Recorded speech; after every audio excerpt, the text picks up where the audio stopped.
ইসরায়েলের বিরোধী দলীয় নেতা ইয়ার লেপিড ইন্টারভিউ দিচ্ছিল এমন সময় ইরানের মিসাইল হামলা, সব ফেলেই ইসরায়েলের নেতা পালায় বাংকারে। ইসরায়েলের গর্ব শক্তিশালী আকাশ প্রতিরক্ষা ব্যবস্থা আয়রন ডোমকে বুড়ো আঙ্গুল দেখিয়ে নেতানিয়াহুর মাটিতে মিসাইল ঝড় তুলল ইরান। হামলার জবাব ও সর্বোচ্চ নেতা আয়াতুল্লাহ আলী খামেনির হত্যার প্রতিশোধে বিধ্বংসী জবাব দিয়েছে তেহরান। মুহুর্মুহুর ক্ষেপণাস্ত্র ও ড্রোনের ঝড়ে লন্ডভন্ড ইসরায়েল। তেল আবিব ও হাইফার আকাশে হামলে পড়েছে ইরানি মিসাইল, ধোঁয়ায় ঢেকে গেছে স্কাইলাইন। ঘর ছেড়ে বাংকারে আশ্রয় নিয়েছে মানুষ, রাস্তায় ছড়িয়ে আছে ধ্বংসস্তূপ। ইরান বলছে এটি প্রতিশোধের শুরু মাত্র। এক রাতেই বদলে গেছে যুদ্ধের মানচিত্র, আর মধ্যপ্রাচ্য দাঁড়িয়ে আছে নতুন এক অনিশ্চয়তার দোরগোড়ায়।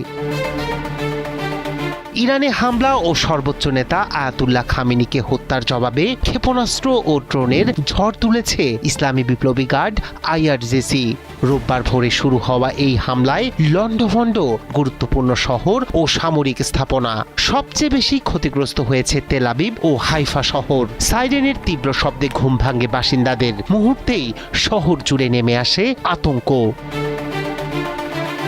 তেহরান ভিত্তিক সংবাদ মাধ্যম তাসনিম জানায়, তেল আবিবের কৌশলগত স্থাপনায় সরাসরি আঘাত হানে একাধিক ক্ষেপণাস্ত্র।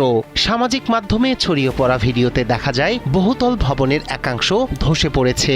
রাস্তা জুড়ে কাঁচ ও কংক্রিটের ধ্বংসাবশেষ। কিছু এলাকায় ঘন্টার পর ঘন্টা ধরে জ্বলছে আগুন।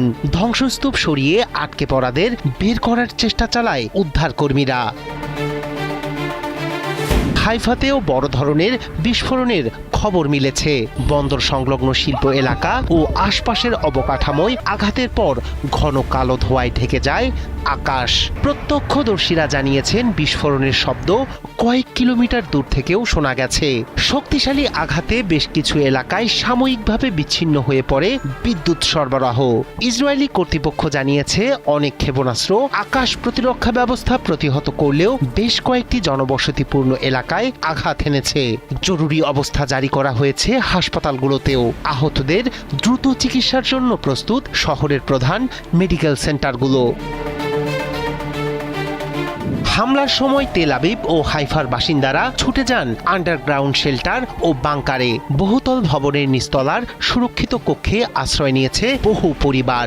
গাড়ির পার্কিং লট, সাবওয়ে স্টেশন কিংবা সরকারি বোমা শেল্টারে রাত কাটান অনেকে। ইরানি হামলায় দিশেহারা নেতানিয়াহু প্রশাসন, তাই তো সাময়িকভাবে বন্ধ রাখা হয় স্কুল, অফিস ও গণপরিবহন।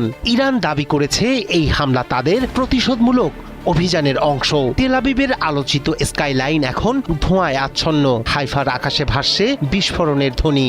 এক রাতেই বদলে গেছে চেনা দৃশ্যপট। সামনে কি অপেক্ষা করছে তা নিয়ে উৎকণ্ঠায় পুরো অঞ্চল। রায়হান কবির, শুভ্র, ৭১।